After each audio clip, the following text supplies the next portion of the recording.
I believe with all my heart it was the right choice to make. Colonial Pipeline CEO Joseph Blount on Tuesday defended his decision at a Senate hearing to pay ransom to hackers who caused the most disruptive U.S. cyber attack on record, adding that they were able to get into the system because the company did not have a multi-factor authentication in place. Prior to the attack, did your company require all employees to use multi-factor authentication?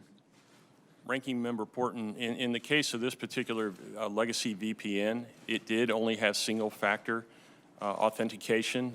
It was a complicated password, so I want to be clear on that. It was not a Colonial 123 type password.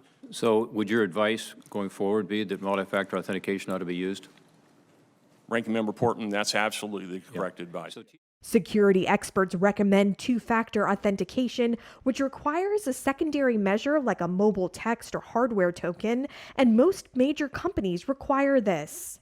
The FBI attributed last month's hack, which disrupted fuel supplies to the U.S. Southeast and caused a days-long shutdown that led to a spike in gasoline prices and panic buying, to a Russia-based cybercrime group called DarkSide. Colonial Pipeline paid the hackers nearly $5 million to regain access. But the Justice Department on Monday said it had recovered some $2.3 million in cryptocurrency ransom paid by the company. The DOJ has urged companies to inform authorities whether they paid ransom to cyber attackers.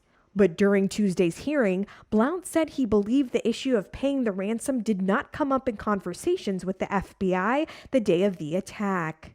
Ranking Member Portman, I believe I was not involved in those conversations with the FBI, but in discussions with my team, I don't believe the discussion about the ransom actually took place the first day on May 7th. But I do agree that their position is they don't encourage the payment of ransom.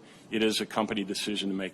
Blount said even after getting the key from the hackers, the company is still recovering from the attack. How long do you think it'll take for you to be 100%?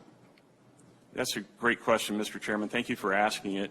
I think what a lot of people don't realize about cyber attacks and the repercussions of a cyber attack is it takes months and months and months, and in some cases what we've heard from other companies that have been impacted, years to restore your systems.